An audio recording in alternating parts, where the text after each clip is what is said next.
சிலர் சொல்லுவாங்க, சகோதரர் கமல் பேசுறது எங்களுக்கு புரியலன்னு.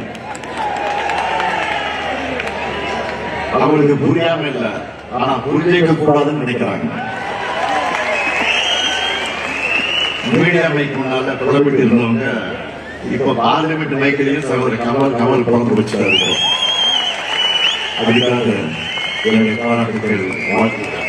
மண்டோ என்ற புகழ்பெற்ற எழுத்தாளர் இந்தியா பாகிஸ்தான் பிரிவினை போது நடந்த வன்முறை பார்த்து என்ன சொன்னார் தெரியுமா?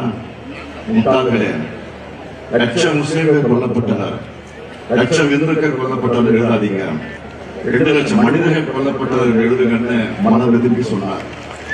அவர் சொன்னது சரிதான். மதம் பிடிக்காம மக்களை பக்குவப்படுத்துவதுதான் மதங்களின் வேலை.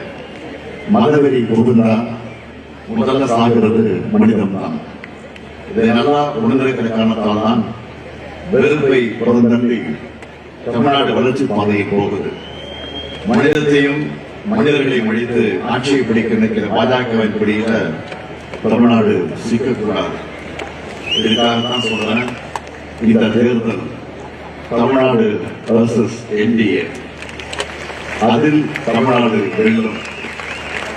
பாஜக விருப்பேஞ்சர்கள் தமிழ்நாட்டுக்கு தேவையே இல்லை. காந்தியடியின் மத நல்லிணக்கமும் தந்தை பெரியாரின் பகுத்தறிவு சமூக நீதி பார்வையும் தான் தமிழ்நாட்டுக்கு தேவை, இந்தியாவுக்கு தேவை. அந்த அடிப்படையில் தான் மதச்சார்பற்ற முற்போக்கு கூட்டணியில் சகோதரர் கமலஹாசனின் மக்கள் நீதி மையமும் இணைந்திருக்கு. அது மட்டுமல்ல, அவர் தொடங்கின மக்கள் நீதி மையம் 9ஆம் ஆண்டுல அடியெடுத்து வச்சிருக்கக்கூடிய வேலையில